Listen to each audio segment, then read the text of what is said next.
Hello, everybody, and welcome to the Draft Busters podcast here at Vendetta Sports Media. My name is Jeremy Rinaldi, and I'm here with the head honcho of the Vendetta site, Trey Daubert. Trey, how are you doing today?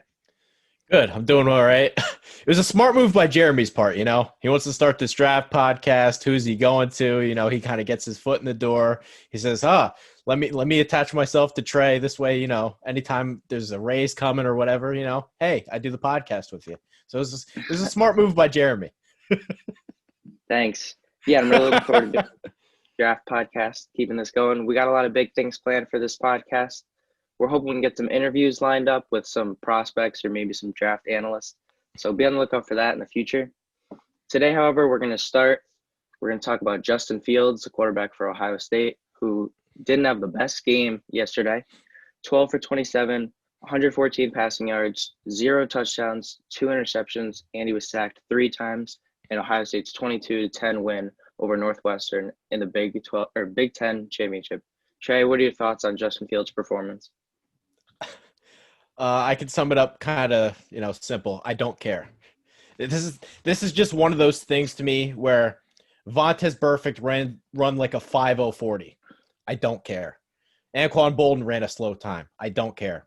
Justin Fields had one bad game against a pretty good Northwestern defense who actually has a head coach who's getting NFL interest in Pat Fitzgerald, who's probably – I mean, he has those Northwestern kids playing over their heads all the time. I don't care.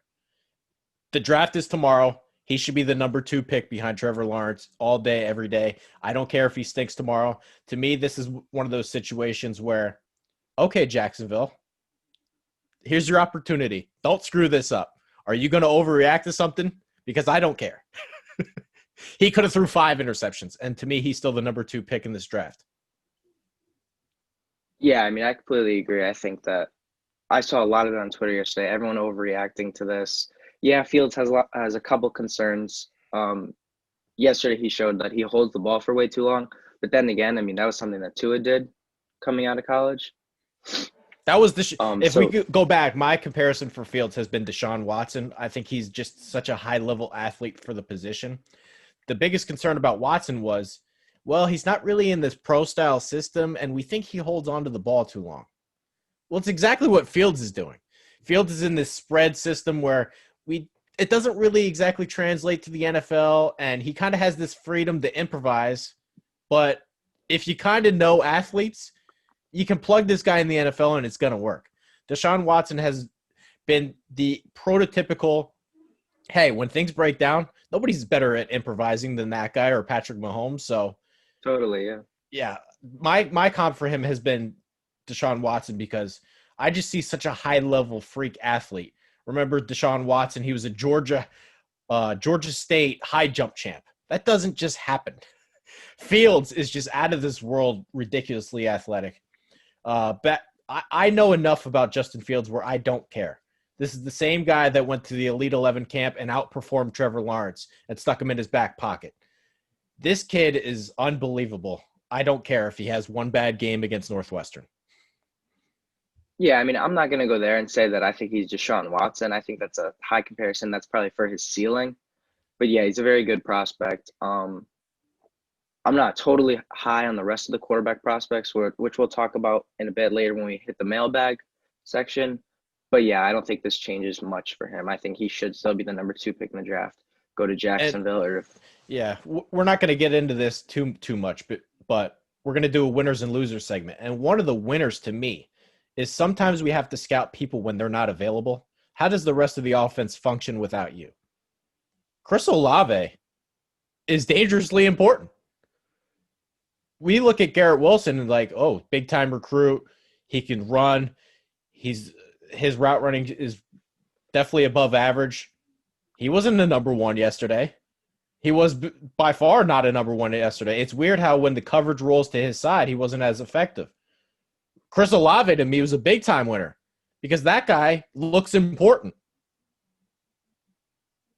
yeah, I mean, Garrett Wilson really struggled against some of those defensive backs. I mean, Greg Newsome, he went down with an injury. He was supposed to be their best guy. And then they had the freshman, I believe his name was Brandon Joseph with that big pick in the end zone. So, and then there was a couple other good playmakers on the But we defensive also spectrum. might be having a different conversation if Olave is getting the attention. Oh, Garrett Wilson has a big day. Right. Yeah, and he's going to be a guy to watch next year when, Fields isn't there. The offense might look a little bit different because he'll probably be that number one option unless they incorporate Julian Fleming more, which I wanted them to do a little bit more of yesterday. But that's a topic for another day. The next bit of news, Kyle Pitts, tight end for Florida, just declared for the 2021 NFL Draft and is opting out of the bowl game that they'll be in because they will not be making the college football playoff. Trey, I know we're both very high on Kyle Pitts. What do you think this kid's ceiling is in the NFL, and where do you think he should go in the draft? I hate to go hot takey right off the bat here, but I truly, truly believe that Kyle Pitts is the single best player in the draft.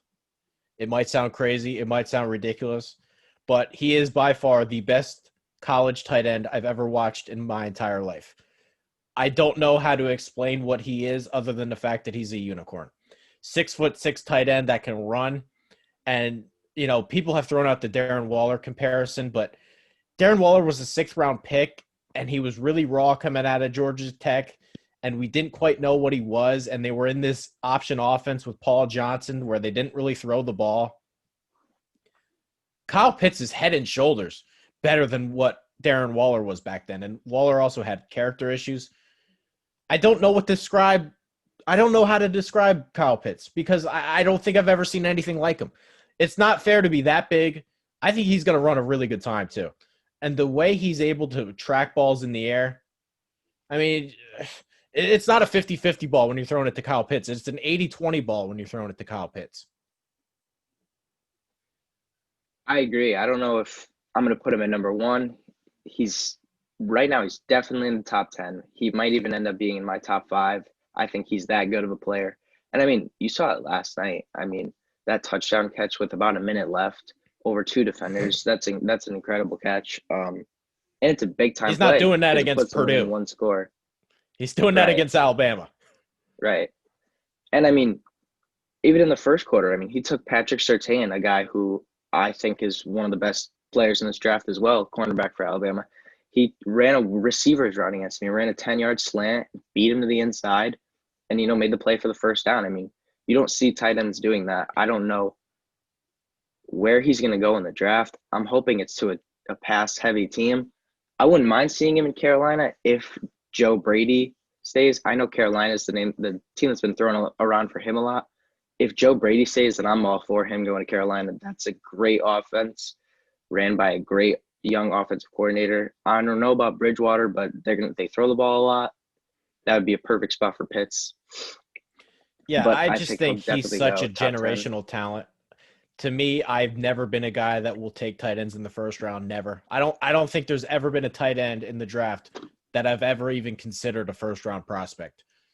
Guys like, Jimmy Graham have panned out, but he had like 20 career catches at Miami.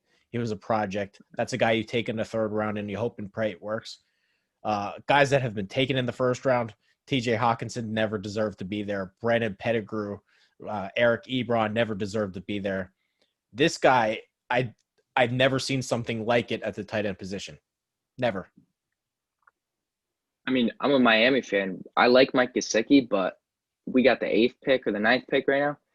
If Pitts is still there, I'd almost rather have him than a guy like Jamar Chase. I would almost rather have Pitts. I mean, he's just going to be a matchup nightmare at the next level, and that's going to be huge for especially a young quarterback like Tua. You just throw the ball up there. It's 80-20 to him just about every time. That's going to be a connection that we could watch for years, Tua and Kyle Pitts. Yeah, one last thing on it, and we go back to how did Florida's offense look in the game against LSU when Pitts did not play? Kyle Trask looked night and day different. He goes against Alabama, and they're putting up 500 yards. So just his impact alone, I think, is incredible. Yeah. All right. So now we're going to jump into the winners and losers section. We're going to go over the winners first. Before we do that, here's a quick word from our sponsor. The following broadcast is brought to you in association by XP Coffee Company.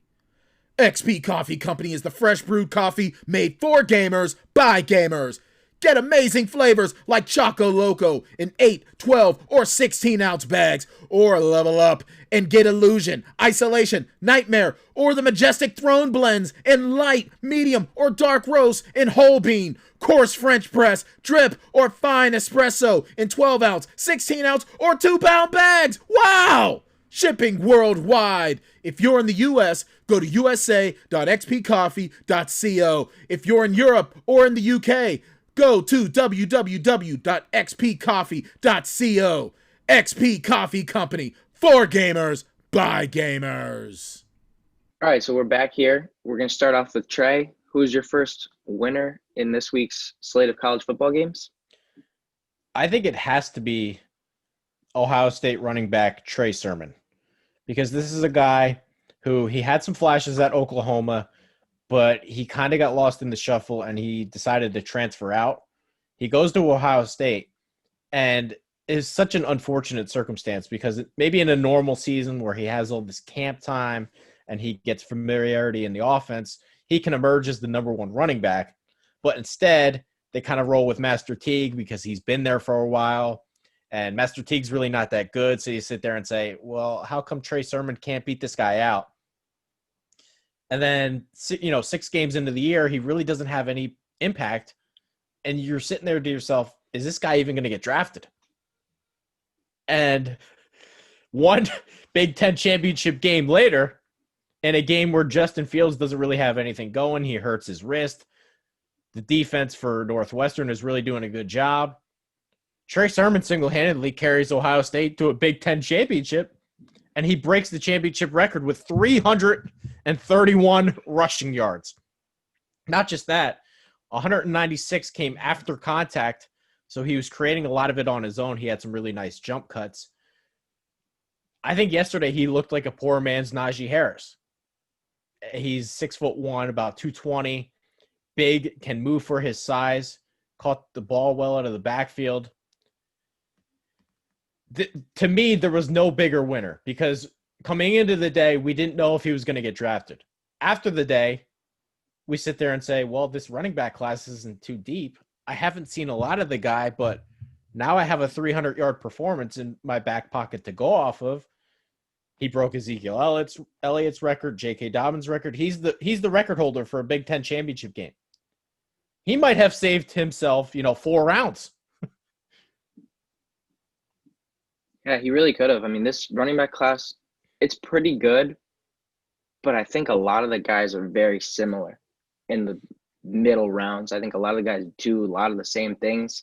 So Sermon could have had a big day in terms of his draft stock. I completely agree with you with Master Teague. I watched him the first couple games that Ohio State played. I never saw anything with him. He's a guy that I'm That's the thing. dismissing. If Master Teague's not good, Trey Sermon's not playing. What does that say about Trey Sermon? So yeah, to me, exactly. this was a huge, huge day for Trey Sermon. Yeah, and I definitely think that it definitely took him longer than usual to get in the offense just because of, what happened with the offseason. But yeah, Master Teague didn't really play well. This was something that I was waiting for. I was looking forward to seeing Trey Sermon in a more featured role, specifically because I didn't like what I saw from Master Teague in the past couple weeks. So, I mean, this was definitely huge for Sermon's draft stock, and I think that, yeah, he can have boosted his stock, 3 or 4 rounds. If he was projected undrafted, that's definitely out the window now. And early day 3. I don't know what his draft stock day is. 2, It's hard for me to say, where guys are going so early. But, based on what he's done prior to the game, you would have to almost think he wasn't going to get drafted. Yeah, I think that's what a lot of people were thinking as well. But that's out the window for sure. And now it's a matter of, testing or if he can compete in the college football playoff, if he can continue that performance, he can boost it even more. Yep. And so my first winner, you compared Trey Sermon as a poor man's Najee Harris. I'm going with Najee Harris as my winner. Incredible game, SEC championship, player of the game. Rushing, he was 34 for 178 yards and 2 touchdowns. Receiving, he caught 5 passes for 67 yards and 3 touchdowns. 5 total scores throughout the game. Florida couldn't stop him all night. They had no answers for him, especially in the red zone. They didn't do a terrible job of defending the run at the goal line, but they just lost him in the pass game within the red zone, and Najee Harris just really capitalized. He's 6'2", 230. He's a power back who showed that he can catch the ball. He could run routes. He's got great hands. This is going to be a guy who I don't like to see running backs go in day one, but teams are going to make a case for Harris to go day one. And as of right now, I'd be surprised if he slipped out of the top 40 for sure. I mean, a lot of all year. Yeah, go ahead. He's done it all year. He's hard to bring down. I don't want to compare him to Derrick Henry because Derrick Henry's style is so unique, but Harris is a guy who just powers right through the defense. He's got good vision. For 230, for someone who weighs 230, he could make jump cuts, and he could spin off tackles. He could hurdle players. I mean, he just does it all at an incredibly high level that is going to be really exciting to see in the NFL. Yeah, the Alabama backs have been interesting over the years because some of them you think are going to make it. Trent Richardson, they don't. Yeah. Eddie Lacy, they don't. Then there's some like Mark Ingram where, yeah, he's good, but wasn't a first-round pick. Then there's Derrick Henry. So out of all the Alabama running backs, where do you see Harris slotting in? I mean, definitely ahead of Richardson and Lacy. Well, I would really hope liked so. I really liked Richardson coming out of college, so I was wrong about that one. I think I would slate him over Mark Ingram just because Mark Ingram's not like Derrick Henry's special. Derrick Henry does so many things that most players can't do. He's going to be back-to-back. He's going to be the back-to-back rushing leader in the NFL. So I don't think you could put Harris over him, but I think you could put Harris over Mark Ingram, a guy who was mainly in committee backfields, dating back to 2016 or 2017 when Kamara first came in as New Orleans. Ingram's pretty good, but he was never like a lead top back in the NFL. So I think depending on the team that Harris goes to, if Harris comes in as the number one back, he's going to have 1,000-yard rushing season if he's able to, get the bulk of the carries by, I would say, like the quarter mark of the season. He's going to be able to, add on to the rushing total, and he's a threat in the passing game as well. So I think he could be a big weapon at the next level, and if he goes to the right team, he's going to have a monster production.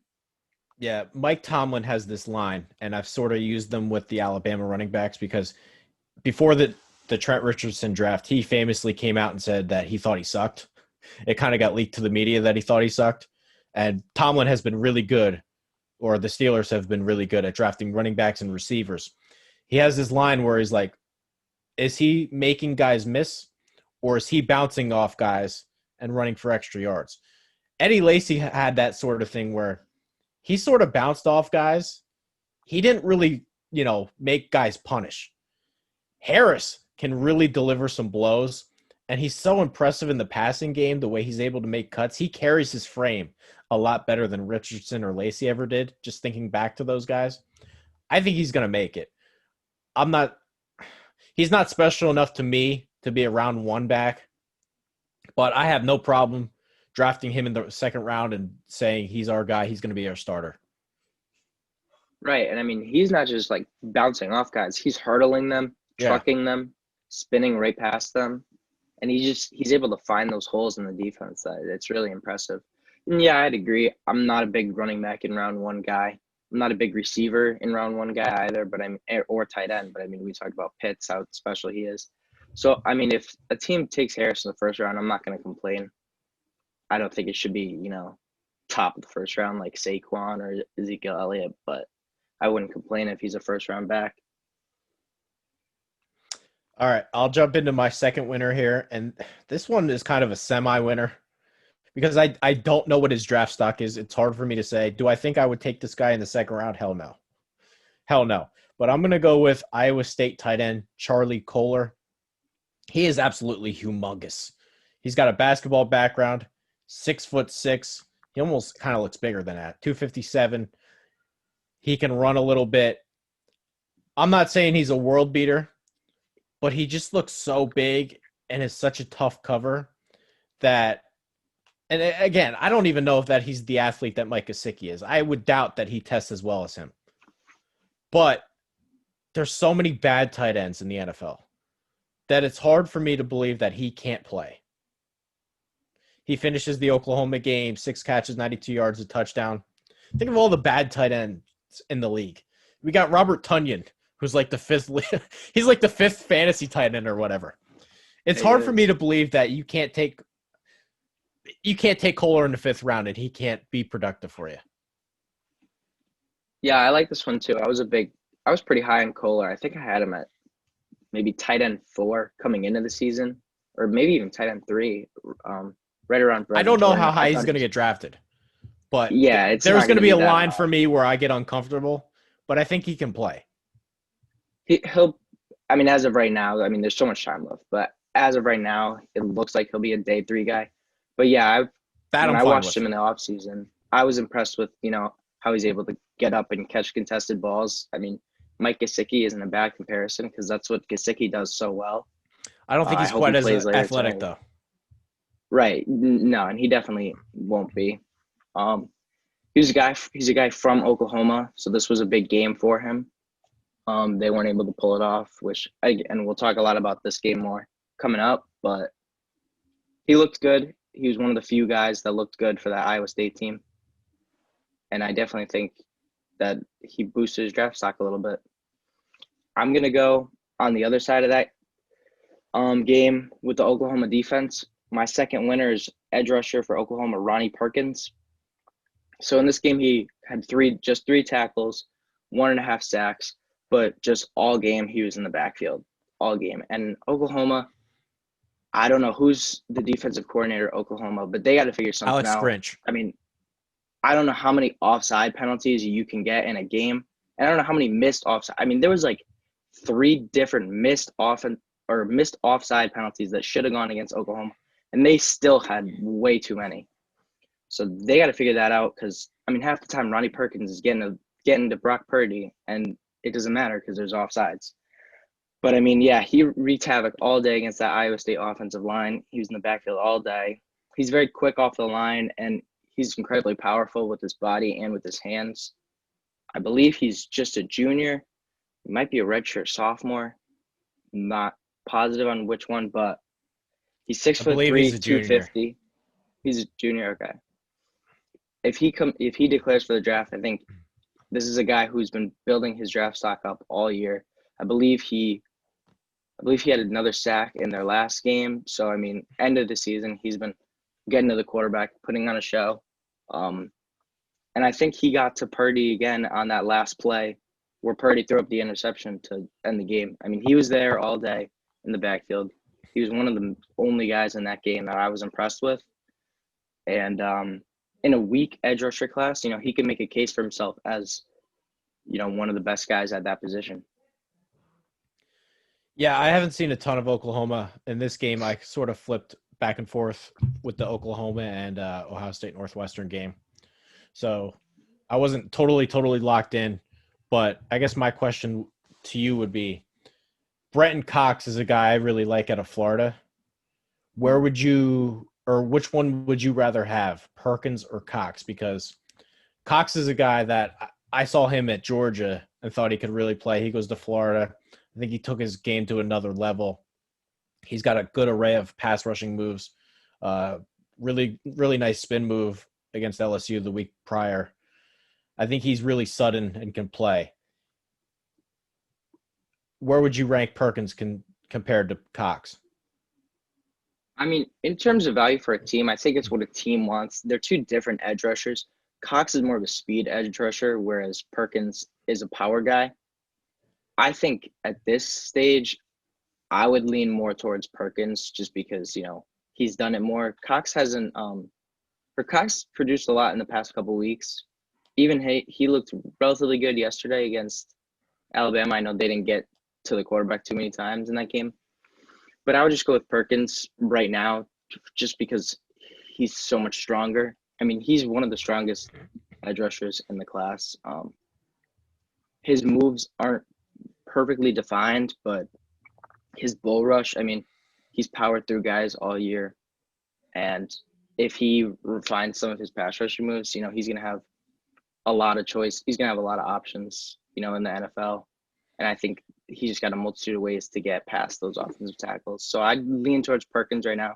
But, both are good prospects who, have the upside, but definitely need to improve a little bit. I need to see more on the Oklahoma guy, so I don't have much else to chat in right now. Yeah.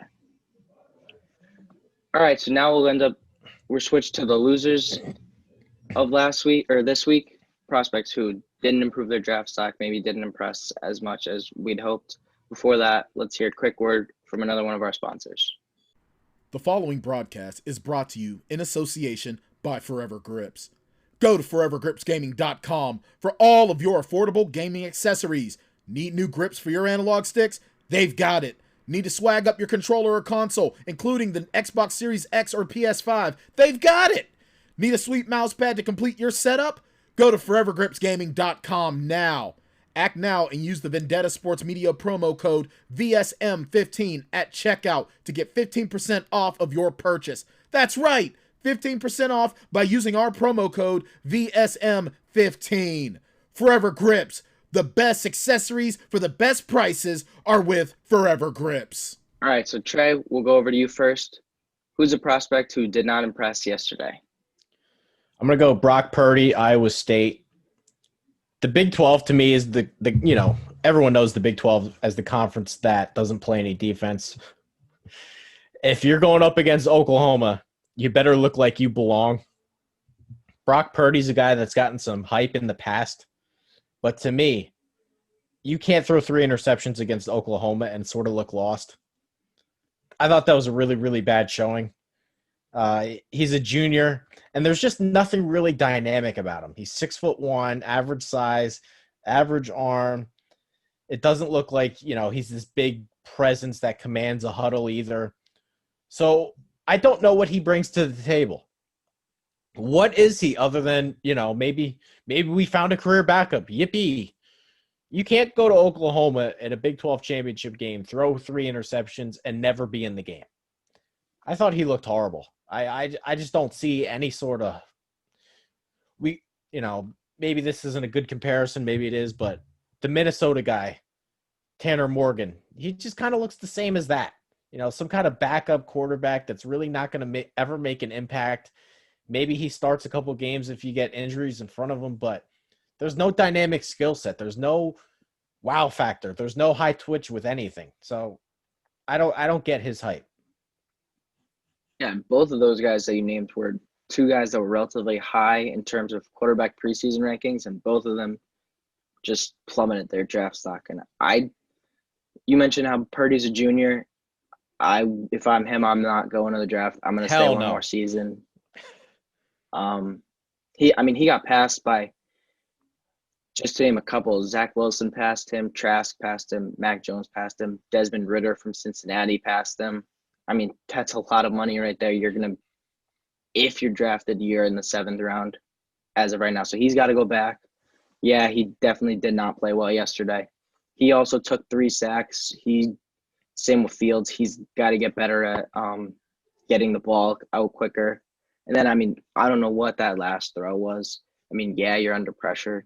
Just throw it away. You still have another down. It was 3rd down. Take your chances on 4th down as opposed to just chucking it up. I believe it was Trey Brown who picked it off for Oklahoma. Just a poor decision to cap off a poor day for Purdy. So my first loser is going to be Dylan Moses, linebacker for Alabama.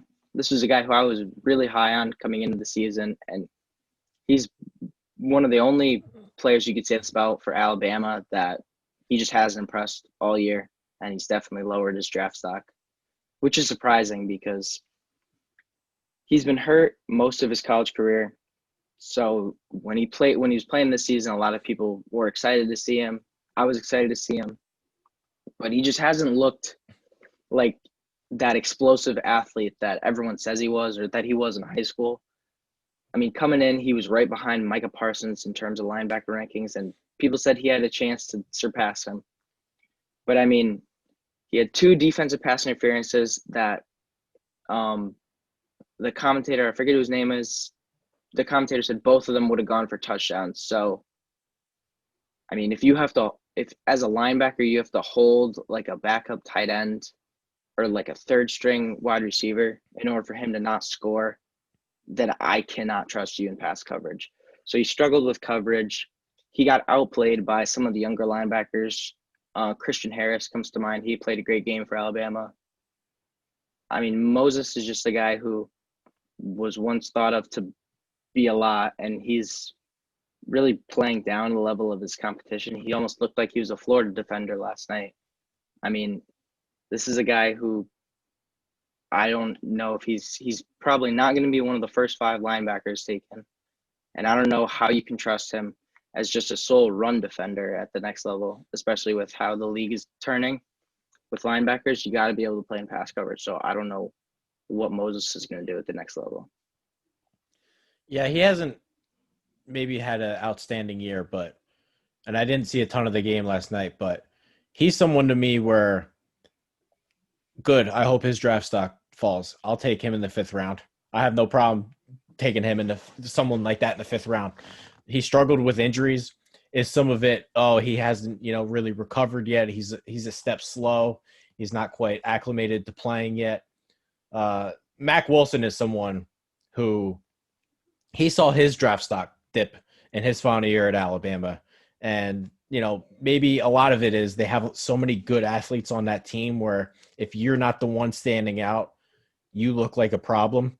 But Mac Wilson has been drafted by the Browns. I think he got hurt this year, but his rookie year, he was really, really good with Cleveland. I'm just not like there's a point for me where, okay, Alabama linebacker 5th round. Okay, I'll take my chances there. So if he's someone that drops in the draft, yeah, sign me up. I'll take him. Right, and I think that's a really good way to look at it because, like, me putting him on this list, that's not saying, like, I wouldn't draft him. If he's available in the 4th round, I'm taking him. I would always rather have an Alabama guy than a Mac linebacker or someone like that, I mean, he definitely has to improve in pass coverage, but he's an elite athlete regardless of having injury. He still looked good as an athlete, as a runner. I assume he'll test pretty well at the combine, which will probably save some of his draft stock. I can't imagine him going in the 5th round, but I mean, that's a guy, if he's in the 5th round, I'm definitely taking a chance with an Alabama linebacker, like you said. Right. I just think he's got to improve in the pass coverage. I mean, it looked really bad last night. I don't even think it was against Pitts. They wouldn't put him against Pitts at all. But I think it was against Trayvon Grimes. He couldn't defend him. And I don't think he could defend the backup tight end either. Well, even a guy like Rashawn Evans, he wasn't brilliant in pass coverage either.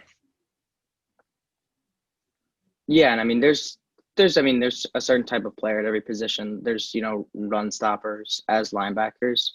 I think based on his athleticism, you'd want Dylan Moses to be more, but he's got a lot of time. I mean, like we said, if he's available in the 5th round, that's a no-brainer. Whether you need a linebacker or not, that's a no-brainer for me. All right, last loser to me. This is just the whole team. And again, I was kind of locked in on the NFL games. Sorry, I'm in the middle of a fantasy championship to win, but yeah, Notre Dame, you got to show up. that entire team just looked lost, awful, not prepared. I don't know how to describe what Notre Dame brought to the table. And again, I was flipping back and forth, but Ian Book looked bad, which he's not really a guy either, but their entire defense looked bad too. Nobody really shined on that defense. I know, what's his name? Owusu Koromoa is really high rated prospect. 7 tackles, couple for loss, but he didn't really flash either. So to me, the loser is the entire team of Notre Dame, to the point where I don't know if they even deserve to be in the Final Four. Yeah, I mean, I like Jeremiah Owusu-Koramoah. I think he was one of the only guys who looked good yesterday. The safety, Hamilton, had a pick that was tipped to him. So, I mean, not too impressive there. A lot of guys would have made that play as well. So I don't think anyone else really impressed on that Notre Dame team. Yeah, I agree. And we'll get into the college football playoff a little bit when we talk about stuff in the mailbag, but I don't know if you could warrant top 4 for them. I mean, it looks like it's obviously a 3-man race for the championship. So, I mean, we'll see what happens later today. This video will be out after the 4 are announced. So, I mean, I guess we'll see. But, yeah, Notre Dame did not look good at all yesterday. And, I mean, Lawrence had it easy, it seemed like. I mean, when you take out your starting quarterback with half of the game left in the fourth quarter, then, I mean, you got demolished. It was just all around bad. I don't know how to describe it. Brian Kelly went into the game and he's like, well, we don't know if we're even going to show up if fans are not allowed in the stands or whatever, or family members are not allowed in the stands. It's like, hey, worry about winning this game first. And they didn't even show up. So I don't know what to do with it. Yeah, I know. I mean, I definitely didn't expect that. They came out looking pretty good, and then their kicker missed a 20-yard field goal.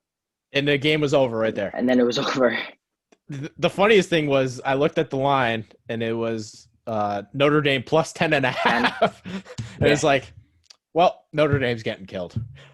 Yeah.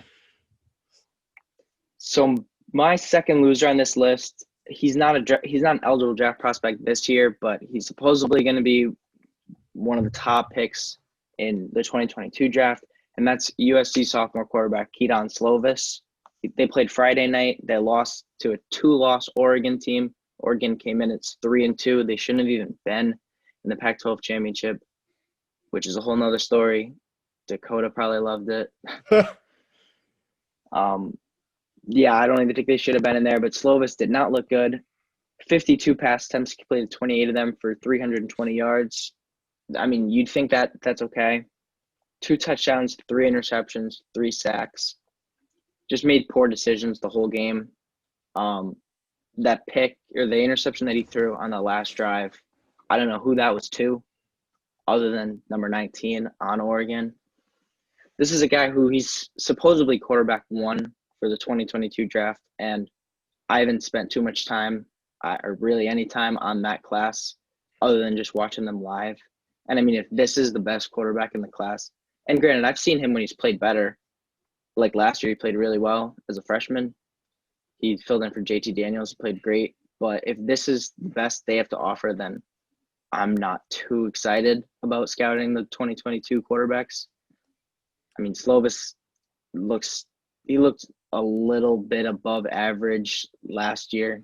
This year, USC played down to their competition in all of their games. USC didn't impress me in any of their games. Slovis looked okay in some. This game, he didn't look as good. And I'm not too sure I like any of the other quarterbacks in that class a lot right now. So, I mean, I think Slovis didn't kill his draft stock, obviously. He got so much time left. But in a game where it was probably the biggest game of his career, he needed to win it, and he couldn't get it done.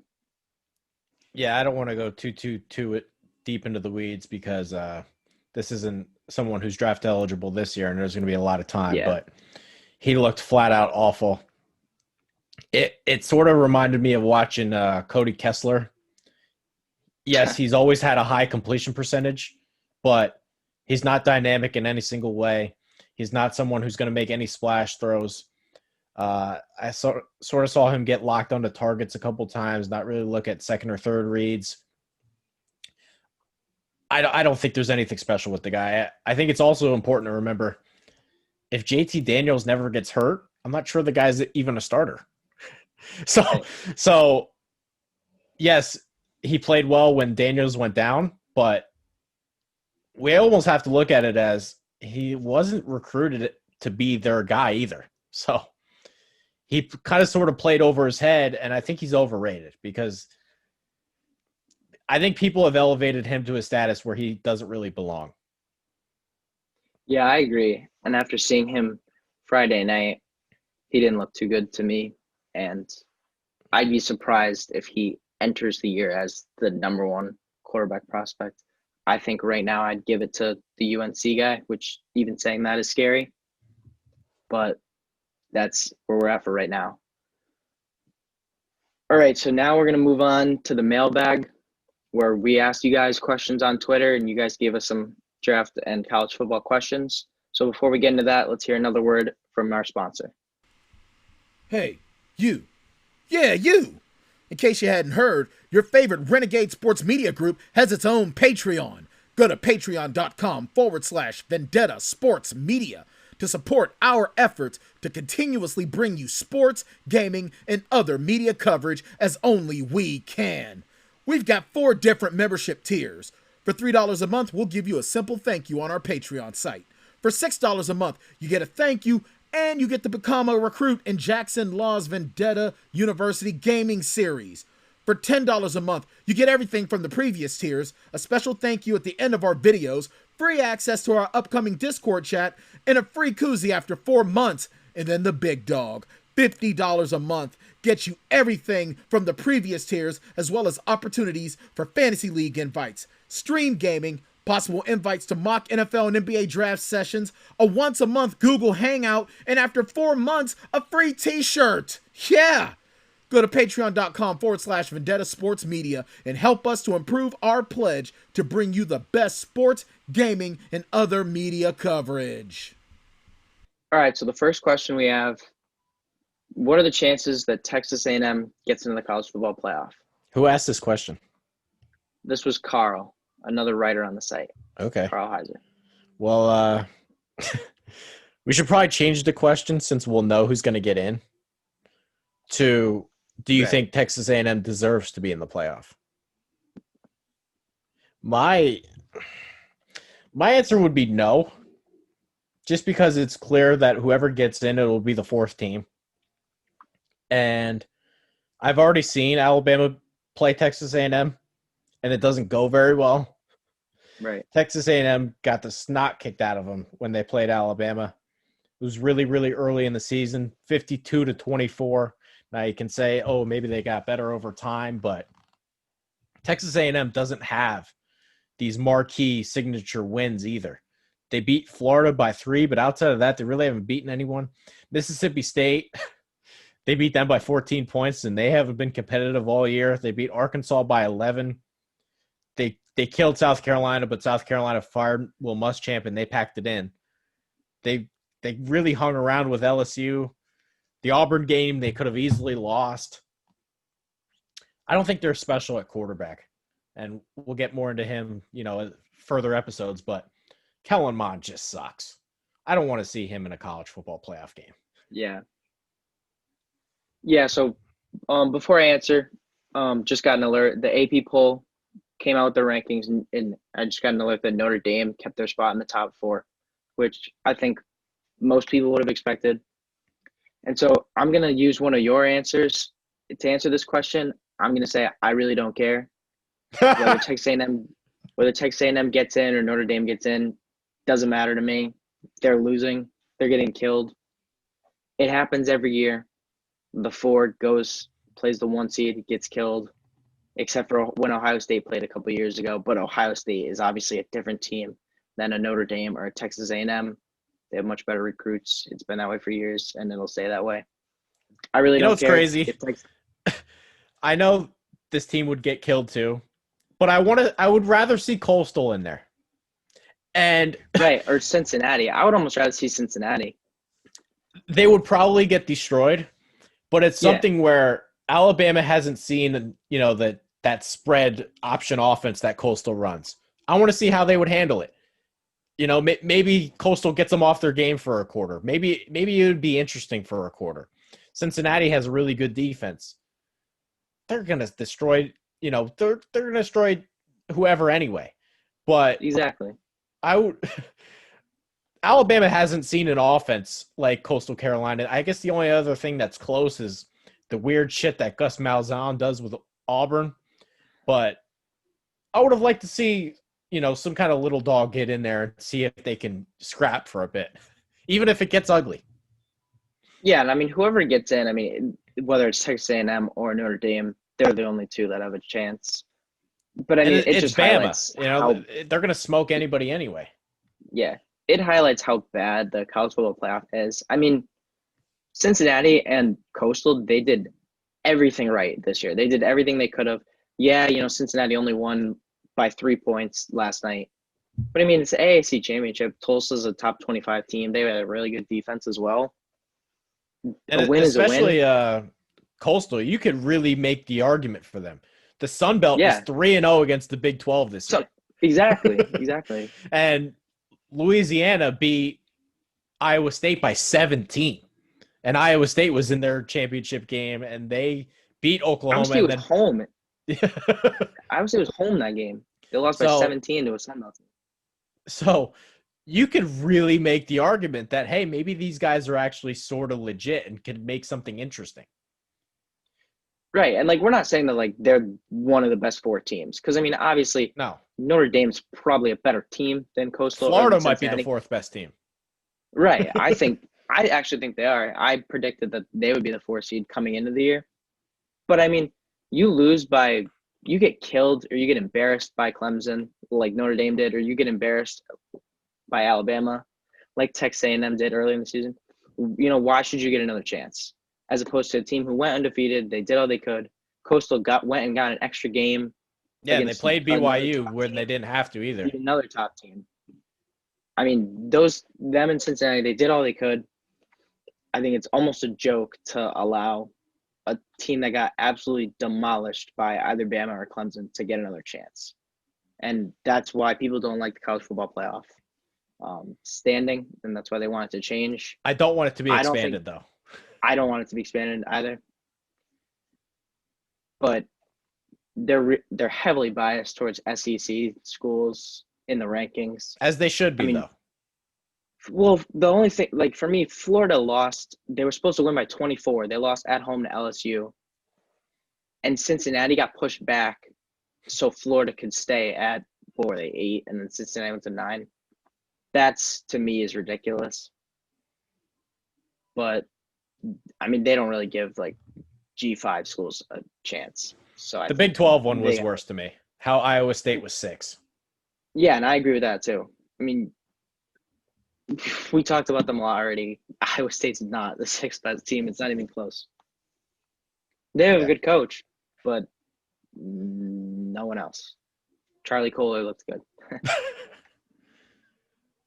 So, the second question, we got a couple questions in this group here.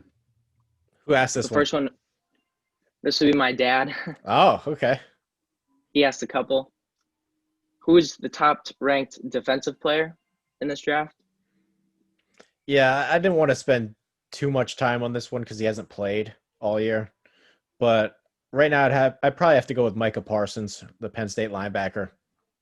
He's such a athletic freak. He was a huge recruit coming out. I think one of the things with him that maybe people haven't talked about yet is that when he hits you, you're going down. There's a lot of athletic linebackers, and they can run and chase. Quan Alexander is a perfect example. He's really athletic. He can get to where he needs to be, but a lot of times he's not coming up with the tackle. Micah Parsons, when he hits you, you go down. And you don't just, crawl forward for an extra yard or two. You go down. So I really, really like him. He hasn't played all year, of course, but right now he would probably be my top guy. Yeah, I agree. Micah Parsons is my top guy for right now. I would talk about some of the cornerbacks here, but that's going to be another question coming up. Yeah, like you said, I'm in complete agreement with what you said. Parsons is a freak. I mean, if you watched him in the Cotton Bowl against Memphis last year, I would have taken him as the first linebacker last year. I would have taken him over Isaiah Simmons last year. He'll still be the first linebacker taken this year in a really deep and solid linebacker class. A lot of guys emerged this year. Like we talked about Owusu Koromoa from Notre Dame. He's looked good all year. Nick Bolton improved from Missouri. He's going to be a guy that came up on the rankings, but Parsons is going to stay at number 1. And I mean, that's a true testament to how good of a player he is. So yeah, he's my top defensive player. Next question is, who will be the third quarterback taken? I almost have to go with the BYU kid. It's hard for me to say who's going to get picked third because you never know what GMs are thinking. But I really like him. I've sort of talked about this. I think he looks like a not as athletic version of Kyler Murray. I really like his arm talent. I think someone will talk themselves into picking him third.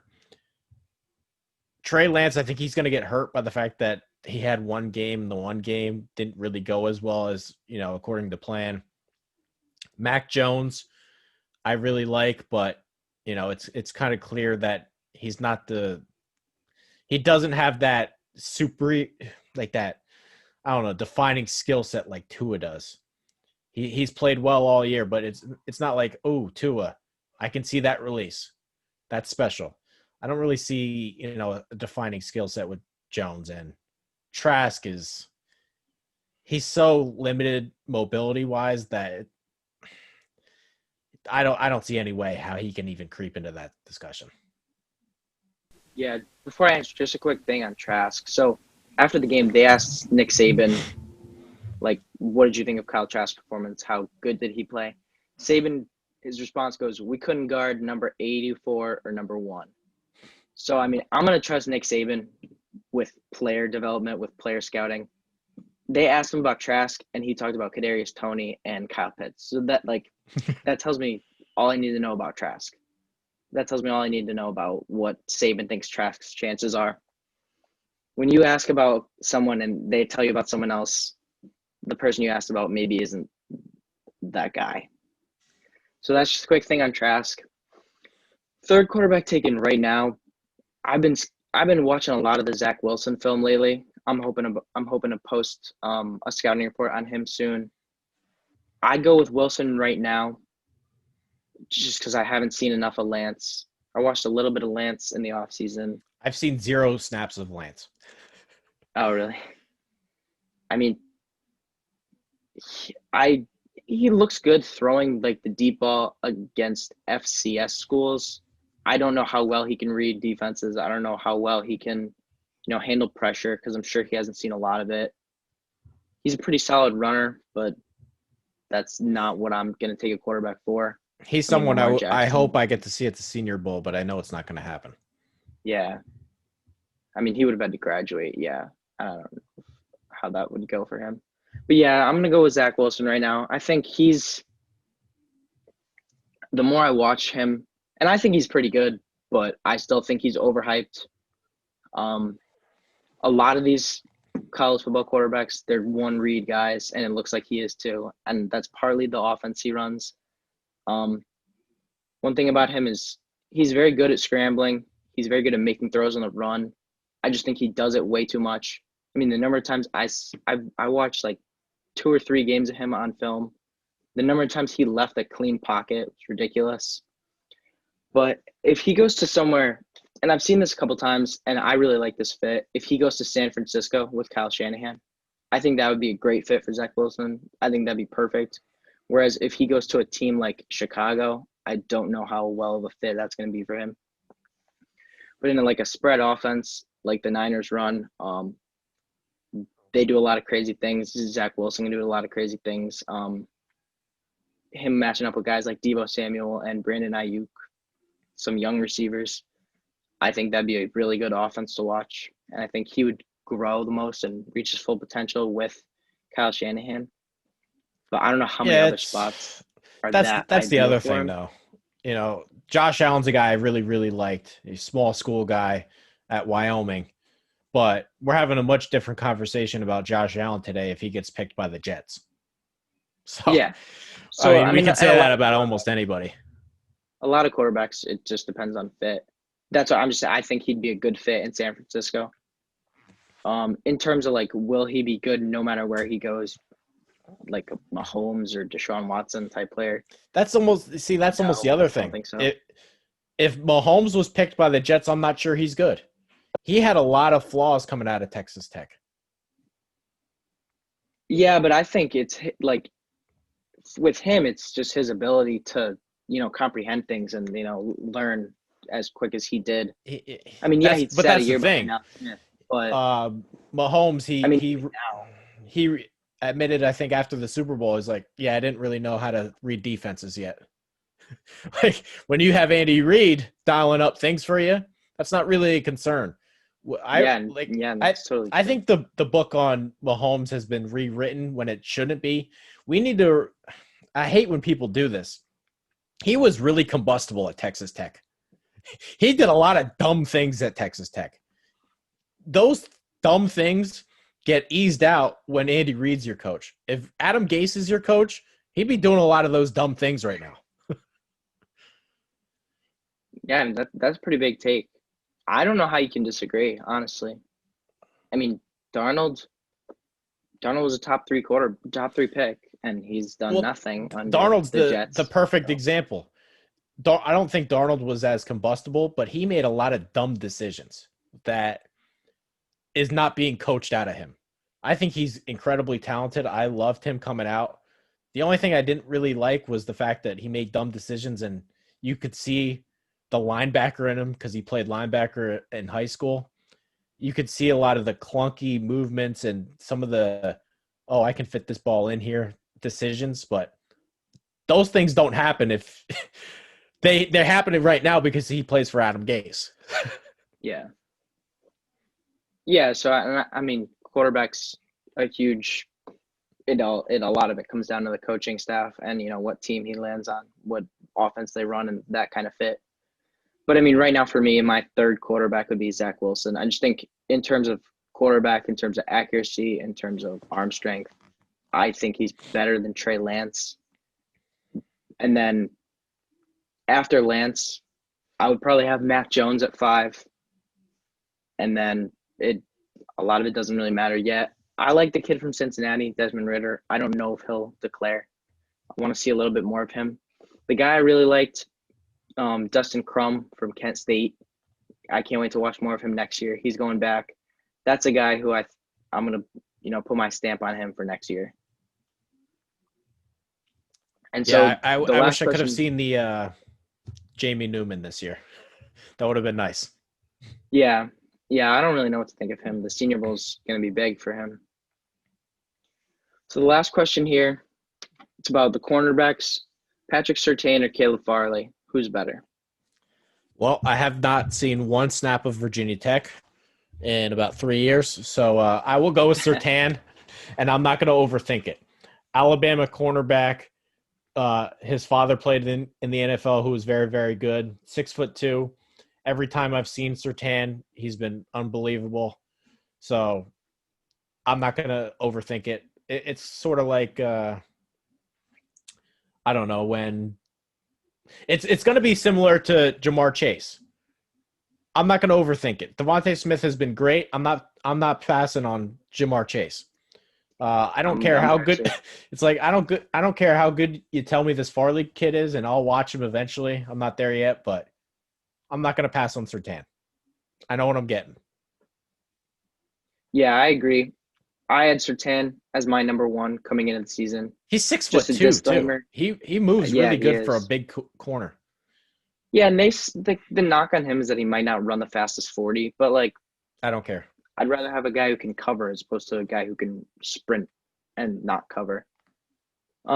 Just a disclaimer, defensive back's probably my favorite position to scout. I like watching the cornerbacks a lot. My preseason top 5, I had Surtain at 1, Farley at 2, Sean Wade at 3, J.C. Horn at 4, who J.C. Horn, literally no one had heard of back then, and Eric Stokes at 5. And so I'm really proud of that. 4 of the 5 guys are probably in the top 4, and then Sean Wade might have slipped a little. I was going to say, I saw Sean Wade this year. He looked awful. Forget which game it was. I could pull that up. I saw someone tweet yesterday that he should be a safety, and I like that. He could tackle. He can and he can cover in the slot pretty well. I don't know how high a nickel cornerback usually goes in the draft. Miami took Noah Igbenogany. I hated that pick. That's what it was. It was the Penn State game. He got cooked by He got cooked by Jahan Dotson all day. Yeah. Jahan Dotson's a really good route runner. He's pretty good. But yes, back to the question though. Surtain's been my number 1 guy all year. He didn't really let up much with Kyle Pitts. He got beat once last night by Trayvon Grimes. But, I mean, it was a pretty good placed ball. It was right on the sidelines where only Grimes could catch it. Surtain's been good all year. He's a really good tackler. He plays special teams, too. He tackled Kadarius Toney, returning punts or kicks a couple times last night. I mean, your number one corner can also play on special teams. That's pretty good. Yeah, unless his name is unless his name is Derek Stingley, I'm not interested in taking anyone ahead of Surtain. Yeah. And you talked about his length. I mean, 6'2". And, I mean, he can move pretty quickly for a guy that size. That's the guy that's cornerback 1 for me right now. Richard Sherman ran a 4.7. And Richard Sherman, one of the best corners for the 2010s. Josh Norman ran like a 4.65 too. And, I mean, Norman's game is a little bit different than Surtain's. Yeah. Surtain's is more of just deny the ball as opposed to, more of the explosive big hitter kind of thing that like maybe Jalen Ramsey is, but Surtain's the number one guy right now. And I watched Farley in the offseason. I like both of the South Carolina corners. I don't forget how to say his name. Mukamu. Mukamu. I think he's pretty good too. He's big. He's 6'3", he's humongous. I don't like him as much. I was really high on Horn coming into the year. I'm really glad that he did well. I think I tweeted about it. That's another guy. Right? His dad's Joe Horn. I'm going to trust that he can play. Yeah, he's very good. I think he should be a lock for the first round in my opinion. And then I don't know where Sean Wade will go. Again, it's hard to take like a nickel corner that high, so he might have to make the transition to safety. He was much better the year prior with Okudah. Yeah, there we go. Okudah was there, and Damon Arnett too. Yeah, 2 first-round guys. Yeah. All right, so that pretty much is going to wrap up the first Draft Busters podcast for Vendetta Sports Media. Make sure to follow me on Twitter at Rinaldi2 and at Trey Daubert. Be sure to follow the site, support us on Patreon, subscribe to the YouTube channel. Thanks for watching. We'll see you guys in the next episode.